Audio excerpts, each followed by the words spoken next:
नमस्कार दर्शक बंधु आपण को आम चैनल को स्वागत।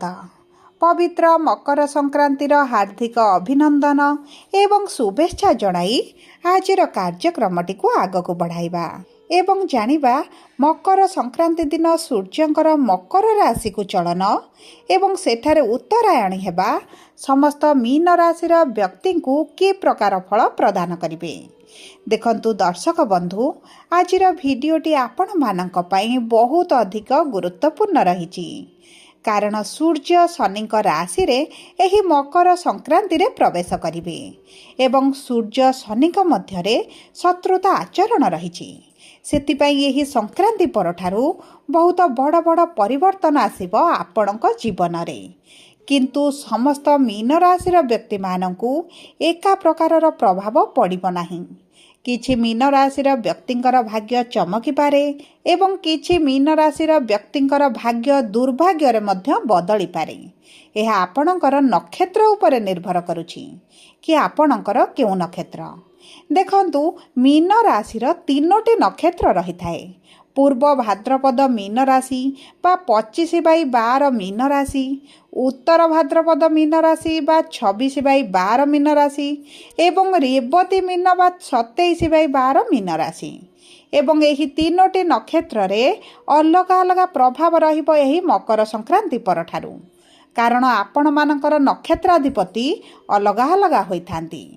तेणुकरी आपणकर भाग्य एही मकर संक्रांति परठारु चमकिबो ना नाही, आपणकर आशा गुड़िक पूरण हेबो ना नाही किंबा आपणक कार्य रे आपणको सफलता मिलिबो ना नाही, एही वीडियो रे विस्तृत भाव रे आलोचना करिबा। सेथिपई आपण आम सह वीडियोर शेष पर्यंत जोड़ी होई रुहंतु एवं ता सहित वीडियोर शेष भागरे आपणको किछिटा सहज उपाय मध्य जणाइबी जहाँ आपणकर अशुभत्व को दूर करी शुभाशुभ फल को दुर्गुणित करिबो। किंतु वीडियोटी आरंभ करिबा पूर्वरु जदि आपणकर भी मीन राशि होई थाए एवं आपण भी ईश्वर को आंतरिक भक्ति एवं विश्वास करंती तेबे वीडियोटी को लाइक करंतु। कमेंट बॉक्स रे जय जगन्नाथ जय माँ लक्ष्मी अवश्य लिखि दियंतु।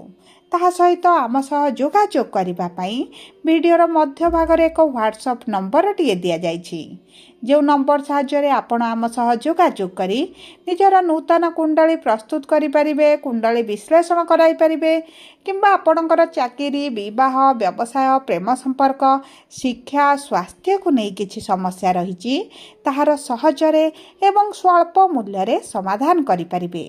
सेथिपई आपण आम सह वीडियोर शेष पर्यंत जोड़ी होई रुहंतु एवं व्हाट्सएप नंबर माध्यम रे आम सह जोगाजोग करी निज समस्यार समाधान करंतु। एबे आसंतु कार्यक्रमटी को आग को बढ़ाइबा। देखंतु दर्शक बंधु आपणकर शनिकर 7.5 मध्य आरंभ होईछि एवं शनिक 7.5 प्रभाव एवं 2025 प्रभाव कारणरू आपणकर स्वास्थ्यटी बहुत अधिक खराब रहुतिला। स्वास्थ्य रे विभिन्न प्रकार समस्या आपण देखुथिले। आपणकर आर्थिक समस्याटी बढ़ी जाइछि। आपण ऋण आनिछंती पूर्वरु किंतु ऋणटी को सुझिबा पई सक्षम हेउ नाहंती।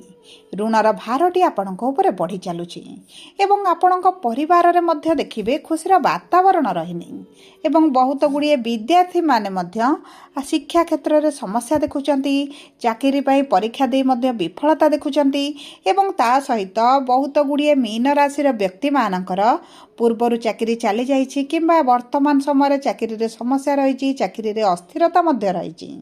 बहुत गुड़िए मीन राशि व्यक्ति मानकर संतान संतति को नहीं मध्य बहुत अधिक चिंतित रहिछंती, समस्या मध्य बढ़ी जाइछि।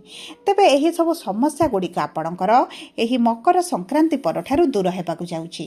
किंतु आपणक नक्षत्र अनुसार आपणक केउ क्षेत्र रे परिवर्तन आसिबो एहा आपणकर नक्षत्र अनुसार ही जणा पड़िबो। देखंतु 14 जनवरी बा मकर संक्रांति दिन सूर्य आपणकर दशम गृहरु आपणकर एकादश गृह लाभर गृह त्रिकोण को गोचर करिवे एवं ता सहित 16 जनवरी रे मंगल एवं 17 जनवरी रे बुध आपणकर लाभर गृह को गोचर करुछंती एवं लाभर गृह रे मनस्कामनार गृह रे अभिलाषर गृह रे चारोटी शुभ ग्रह आपणकर विराजमान करिवे। देखंतु प्रथम जानिबा पूर्व भाद्रपद बा 25/12 मीन राशि व्यक्ति विशेषकर ଏହି ମକର ସଂକ୍ରାନ୍ତି ପରଠାରୁ କେମିତି ରହିବ। ଦେଖନ୍ତୁ, ଆପଣଙ୍କ ନକ୍ଷତ୍ରର ସ୍ୱାମୀ ହେଉଛନ୍ତି ଦେବଗୁରୁ ବୃହସ୍ପତି ଏବଂ ଗୁରୁ ଆପଣଙ୍କର ଚତୁର୍ଥ ଗୃହ ଭୋଗ ବିଳାସ ଐଶ୍ୱର୍ଯ୍ୟର ଗୃହରେ ବିରାଜମାନ କରିଛନ୍ତି। ଦେଖନ୍ତୁ, ଆପଣଙ୍କର ସୁଖ ସୁବିଧାରେ ବୃଦ୍ଧି ଘଟିବ। ଯଦି କିଛି ଜାଗା, ଘର, ଗାଡ଼ି, ଯାନ, ବାହନ, ଅଳଙ୍କାର ଯାହା ବି କ୍ରୟ କରିବା ପାଇଁ ଚାହୁଁଥିଲେ ତାହା ମଧ୍ୟ ଆପଣଙ୍କ ପାଇଁ ଶୁଭଦାୟକ ରହିବ। ତା ସହିତ ଯଦି ଆପଣ ସରକାରୀ ଚାକିରି ପାଇଁ ପରୀକ୍ଷା ଦେଉଛନ୍ତି, ଇଣ୍ଟରଭ୍ୟୁ ଦେଉଛନ୍ତି, ଏଣ୍ଟ୍ରାନ୍ସ ଦେଉଛନ୍ତି, ସେଥିରେ ମଧ୍ୟ ଆପଣ ଶୁଭ ଫଳ ପ୍ରାପ୍ତି କରିବେ। ଏବଂ ଦେଖନ୍ତୁ, ଗୁରୁଙ୍କର ସପ୍ତମ ଦୃଷ୍ଟି ଆପଣଙ୍କର କର୍ମର ଗୃହରେ ରହିଥିବାରୁ ଆପଣ ଯଦି କିଛି ନୂତନ କାର୍ଯ୍ୟ ଆରମ୍ଭ କରିବା ପାଇଁ ଚାହୁଁଛନ୍ତି, ବ୍ୟବସାୟ ଆରମ୍ଭ କରିବା ପାଇଁ ଚାହୁଁଛନ୍ତି, ତେବେ ଆପଣଙ୍କୁ ତ ବହୁତ ଅଧିକ ଶୁଭ ଫଳ ପ୍ରାପ୍ତି ହେବ। ଆପଣଙ୍କର ଚାକିରିର ଯଦି ସନ୍ଧାନରେ ଅଛନ୍ତି, ଆପଣଙ୍କୁ ଚାକିରି ମଧ୍ୟ ଲାଭ ହେବ। କିନ୍ତୁ ଆପଣଙ୍କର ଟିକେ ଖର୍ଚ୍ଚଟି ବଢ଼ିପାରେ। ଆପଣଙ୍କର ଖର୍ଚ୍ଚ ଉପରେ ଟିକେ ନିୟନ୍ତ୍ରଣ ରଖିବାକୁ ପଡ଼ିବ, କାରଣ ରାହୁ ଆପଣଙ୍କର ଦ୍ୱାଦଶ ଗୃହରେ ଖର୍ଚ୍ଚର ଗୃହରେ ବିରାଜମାନ ହୋଇଛନ୍ତି। ଦେଖନ୍ତୁ, ଯଦି ଆପଣ ଏହି ସମୟ ମଧ୍ୟରେ ଅର୍ଥଟିକୁ ସଦୁପଯୋଗ କରନ୍ତି ବା ଇନଭେଷ୍ଟ କରନ୍ତି, ତେବେ ଆପଣଙ୍କୁ ଶୁଭ ଫଳ ପ୍ରାପ୍ତି ହେବ। ନଚେତ୍ ଆପଣଙ୍କର ମେଡ଼ିକାଲରେ ହେଉ କିମ୍ବା କୌଣସି କାର୍ଯ୍ୟରେ ଅଯଥା ଖର୍ଚ୍ଚରେ ମଧ୍ୟ ଆପଣଙ୍କର କିଛି ଅର୍ଥ ଖର୍ଚ୍ଚ ହୋଇପାରେ। ତା ସହିତ ଯଦି ଆପଣ ବିଦେଶ ଯିବା ପାଇଁ ଚାହୁଁଥିଲେ, ତେବେ ଆପଣଙ୍କ ପାଇଁ ଅତି ଉତ୍ତମ ସମୟ ରହିଛି। ଆପଣଙ୍କର ଶିକ୍ଷା ପାଇଁ ହେଉ, ଆପଣଙ୍କ ଚାକିରି ପାଇଁ ହେଉ, ଆପଣଙ୍କର ବିଦେଶ ଗସ୍ତର ମଧ୍ୟ ଯୋଗ ବନୁଛି। ଆପଣ ଦୂରଯାତ୍ରା କରିପାରନ୍ତି, ଆପଣ ତୀର୍ଥଯାତ୍ରା ମଧ୍ୟ କରିପାରନ୍ତି। ଏବେ ଆସନ୍ତୁ ଜାଣିବା, ଉତ୍ତର ଭାଦ୍ରପଦ ବା 26/12 ମୀନ ରାଶିର ବ୍ୟକ୍ତିବିଶେଷଙ୍କର ଏହି ମକର ସଂକ୍ରାନ୍ତି ପରଠାରୁ କେଉଁ କ୍ଷେତ୍ରରେ ପରିବର୍ତ୍ତନ ଆସିବ।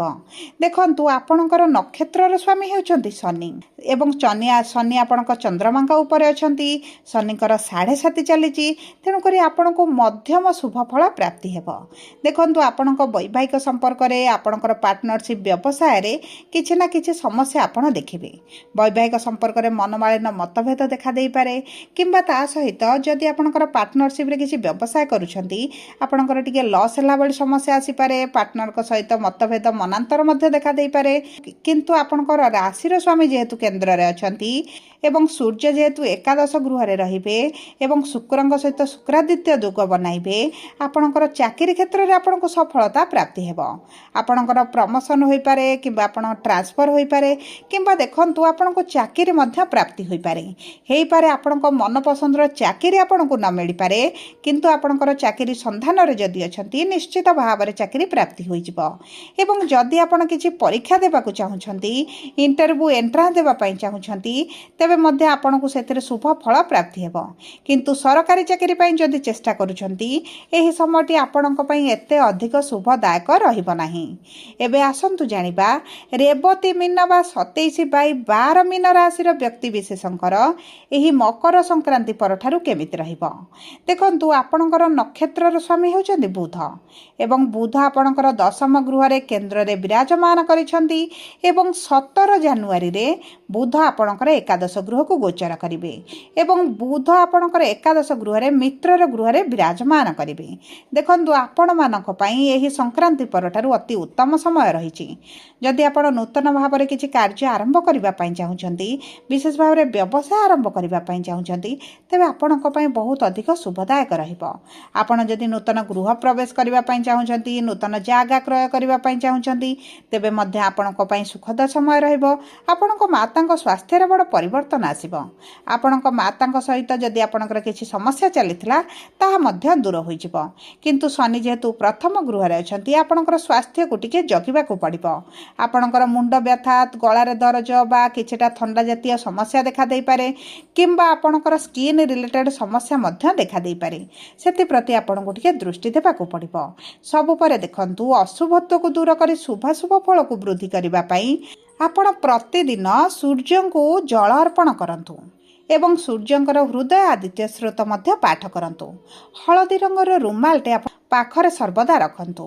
ତା ସହିତ ଆପଣ ପ୍ରତିଦିନ ଗାୟତ୍ରୀ ମନ୍ତ୍ର 5 ଥର ଲେଖା ପାଠ କରନ୍ତୁ ଏବଂ ଆପଣଙ୍କର ଯେହେତୁ ଶନିଙ୍କର 7.5 ଚାଲିଛି, ଆପଣ ପ୍ରତିଦିନ ହନୁମାନ ଚାଳିଶା ପଢ଼ନ୍ତୁ କିମ୍ବା ମଙ୍ଗଳବାର ଏବଂ ଶନିବାର ଦିନ ହନୁମାନଙ୍କ ମନ୍ଦିରରେ ଦୀପ ଅର୍ପଣ କରନ୍ତୁ।